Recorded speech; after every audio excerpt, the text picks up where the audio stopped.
Yesterday, we told you about the Body Armor Grant Program, which exists to provide law enforcement officers with equipment like bulletproof vests.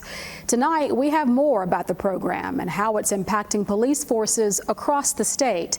Our Emily Sisk was at the Northern Kentucky Law Enforcement Memorial in Covington yesterday and heard from state leaders about the developments.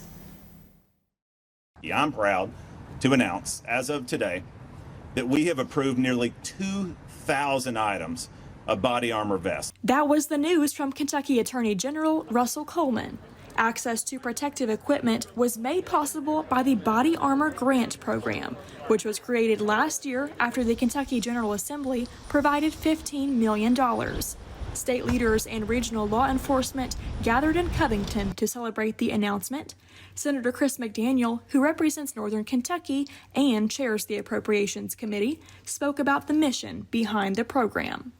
Sometimes, in the most extreme circumstances, when our law enforcement is called upon to act on our behalf, they have to do so at the point of a gun. When that occurs, those who are charged with maintaining peace need the best protection that we can offer.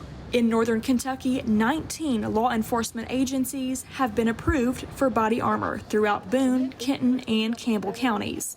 Florence's police chief said the equipment couldn't have come at a better time. We became aware of the program, the grant, at an ideal time for us. We had several officers that were wearing armor that was getting ready to expire, and we were in the process of hiring several new officers.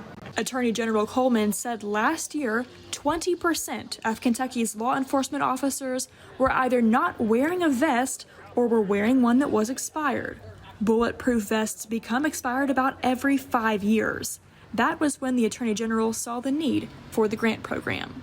With the availability of programs like this, there should be no reason for an officer to be patrolling their community without appropriate body armor to protect them. For Campbell County Sheriff Mike Jansen, the development hits close to home.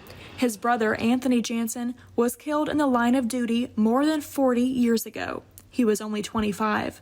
Anthony wasn't wearing body armor at the time, but a vest would have covered where the bullet hit. I can still remember sitting in the kitchen with my parents, stressing the very importance of getting a vest before you hit the road. Body armor back then and today is expensive.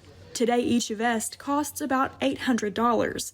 But as Sheriff Jansen said, it's the least that can be provided for men and women who risk their lives on the job.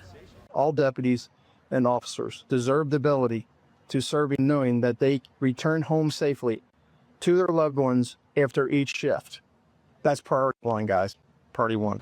The goal of the program is to equip every law enforcement officer in the state with a vest. Then the Attorney General wants to invest in shields and helmets. For Kentucky Edition, I'm Emily Sisk. Thank you, Emily. Campbell County Sheriff Mike Jansen's family was there for yesterday's announcement, including his nephew, who is continuing his father's legacy by serving in law enforcement in Northern Kentucky.